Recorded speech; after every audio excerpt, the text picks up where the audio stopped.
මේ අපරාධය අපේ රටට කරේ 75 ලක්ෂයක් විදුලි පාරිභෝගිකයන්ට සිද්ධ වෙනවා ඔබගේ දූෂණය මේ වන්දියට ගෙවන්න. එතකොට ප්‍රශ්නාංක එකේ පළවෙනි කොටස සහ දෙවෙනි කොටස දෙකටම ඇමුණුම එකේ තියෙනවා.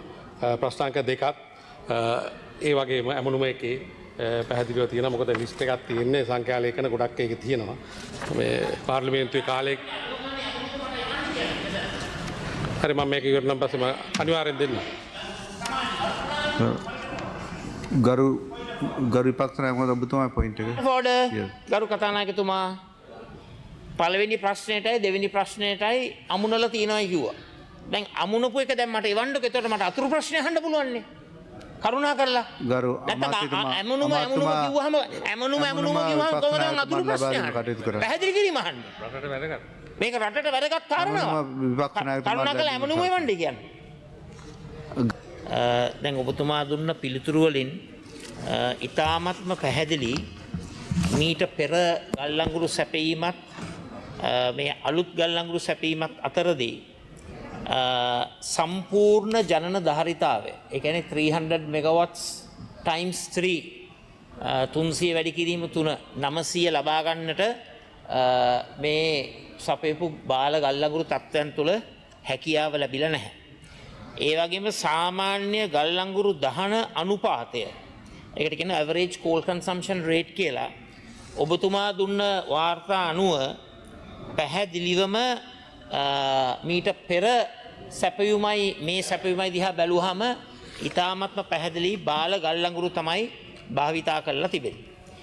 ඒ වගේම නිශ්චිත ගල්ලංගුරු දහනය specific coal consumption එක දිහා බැලුවහමත් මේ ට්‍රයිඩන් චෙම්පා ආයතනයෙන් ගෙනාපු ගල්ලංගුරු සහ මීට පෙර සැපියුම් කරුවත් එක්ක සංසන්දනය කරනකොට බාල ගල්ලංගුරු යොදලා තිබෙනවා කියන එක දැන් ඔබතුමා දුන්න උත්තරවලත් පැහැදිලි. ඒ වගේම මහජන උපයෝගිතා කොමිසම ලබා දුන්නු පිළිතුරු වලත් පැහැදිලි.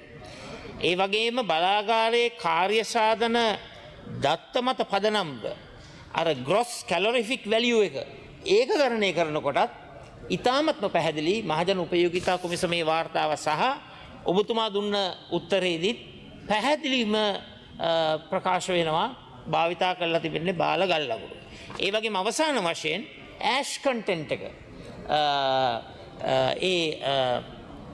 ඇෂ් කන්ටෙන්ට් එක දිහා බැලුවාමත් මේ මීට පෙර සැපයුම් කරු ලබා දුන්න ඉහළ ප්‍රමිතියේ ගල්ලංගුරු සහ ඔබතුමන්ලාගේ ප්‍රසම්පාදන ක්‍රමවේදය තුළ ඒ නිර්මාණය වුණේ බාල ගල්ලංගුරු කියන එක ඉතාමත්ම පැහැදිලි.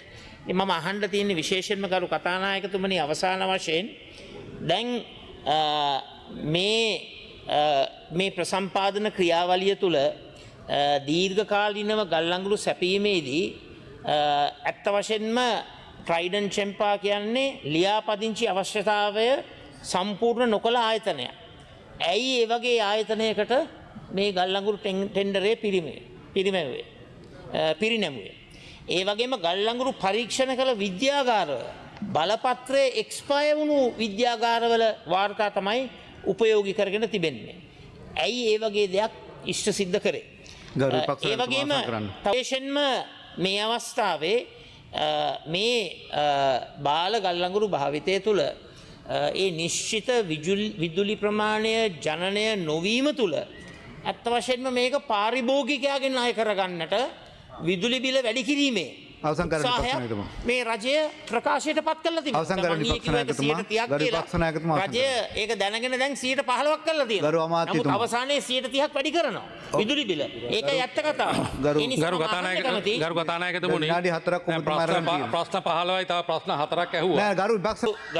ගරු කතානායකතුමනි ඉතාමත්ම පැහැදිලි දැන් අනුම් කරපු නැව් ප්‍රමාණය එන්නේ නැතුව අලුතෙන් ඒ නැව් ටික ගෙන්නන්න මෙට්‍රික් ටන් ලක්ෂ 3ක් ගෙන්නන්න ඒකත් ක්‍රියාත්මක කරලා තිබෙන්නේ ඒ නියමිත ප්‍රමිතියට ගල්ලංගුරු සපයන්නේ නැති ආයතනයකට. මට අහන්න තියෙන්නේ ඇයි මේ අපරාධය අපේ රටට කරේ 75 ලක්ෂයක් විදුලි පාරිභෝගිකයන්ට සිද්ධ වෙනවා ඔබගේ දූෂණය මේ වන්දියට ගෙවන්න.